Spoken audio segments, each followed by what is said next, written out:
بسم اللہ الرحمن الرحیم۔ گزشتہ رات ڈیرہ غازی خان میں سی ٹی ڈی پنجاب نے خارج کے دہشت گردوں سے مقابلے میں 2 دہشت گرد ہلاک کیے، لیکن یہ انہوں نے ہلاک نہیں کیے بلکہ یہ اپنے ہی ساتھیوں کی فائرنگ سے ہلاک ہوئے۔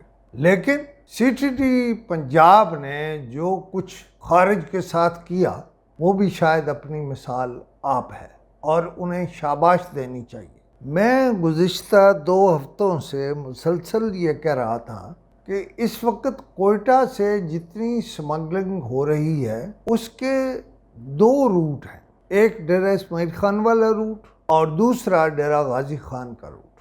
ڈیرہ اسماعیل خان والے یعنی اس سے جو پیچھے تقریباً 100 کلومیٹر ہے، وہاں خارج چڑی نہیں پھڑکنے دیتے، سب کچھ ان کی مرضی سے ہو رہا ہے۔ میں پورے دعوے سے کہہ رہا ہوں کہ سب کچھ ان کی مرضی سے ہو رہا ہے۔ اس 100 کلومیٹر میں یہ خارج کو بتا دیتے اور وہاں سے سمگلنگ کا سامان گزارتے ہیں، اور خارج کو یہ معلوم ہے کہ یہ سمگلنگ کون کون کرا رہا ہے۔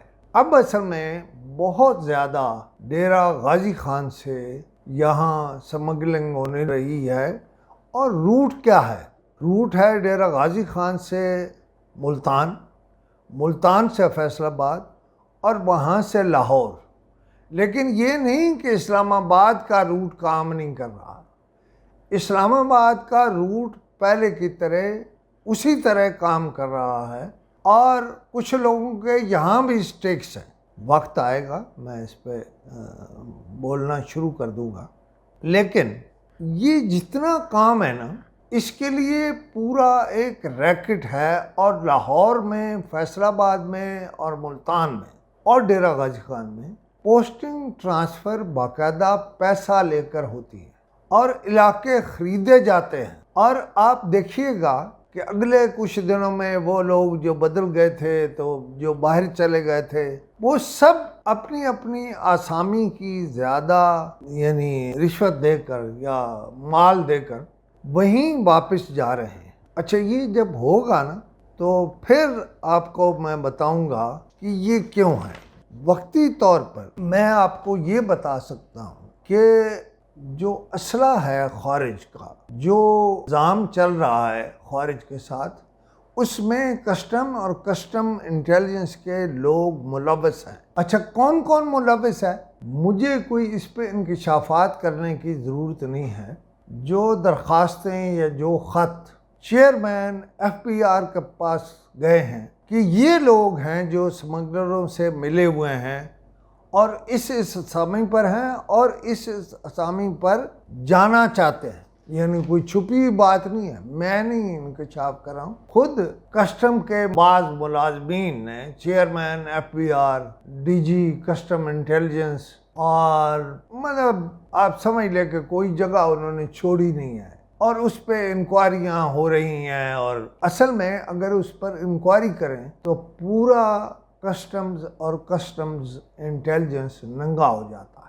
اس لیے روز ایک نئی تاریخ دے دیتے ہیں یا کہہ دیتے ہیں کہ فلاں کو بتاؤ کہ تمہیں فلاں دن بلائیں گے۔ ہوا یہ ہے کہ فیض چدر کے بعد جو لوگ کسٹم انٹیلیجنس میں آئے، انہوں نے کہا بھائی یہ تو بڑی زبردست جگہ،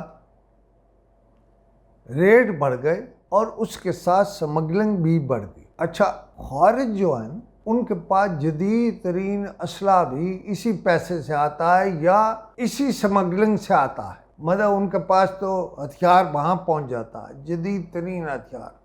فیض چدر کے بعد جو لوگ کسٹم انٹیلیجنس میں آئے، انہوں نے کہا بھائی یہ تو بڑی زبردست جگہ، ریٹ بڑھ گئے اور اس کے ساتھ سمگلنگ بھی بڑھ گئی۔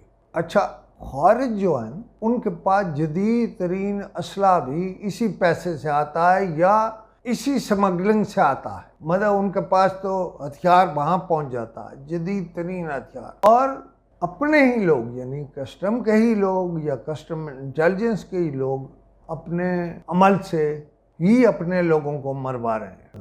میری کوئی ضرورت نہیں ہے، خود کسٹم والے یا فوج یا ایف بی آر یا کوئی کرا لے اس پہ تحقیقات اور وہ درخواستیں اٹھا لے جو لوگوں نے دے رکھی ہیں انہی لوگوں کو، یعنی ان کے افسران کے پاس جو کسٹم کے ملازمین کی درخواستیں آئی ہیں، وہ اگر وہ اٹھا لیں گے اور ان پر تھوڑا انکوائری کرا لیں گے تو آپ کو معلوم ہو جائے گا کہ یہ دھندا کیا ہے اور روزانہ کتنے کروڑ کی سمگلنگ ہو رہی ہے اور کون کون کتنا بھتہ وصول کر رہا ہے۔ بہرحال میرا تو یہ کام ہے کہ میں بولتا ہوں، ان چیزوں پر بولتا رہتا ہوں، فیکٹ فگر کے ساتھ بولتا رہتا ہوں۔ مثلا میں نے جتنی بات بولی ہے یہ کسٹمز کا ہی ریکارڈ ہے یا کسٹمز انٹیلیجنس کا ہی ریکارڈ ہے جو ان کے ملازمین نے خود محکمے کو فراہم کیا ہے۔ اور آپ اگر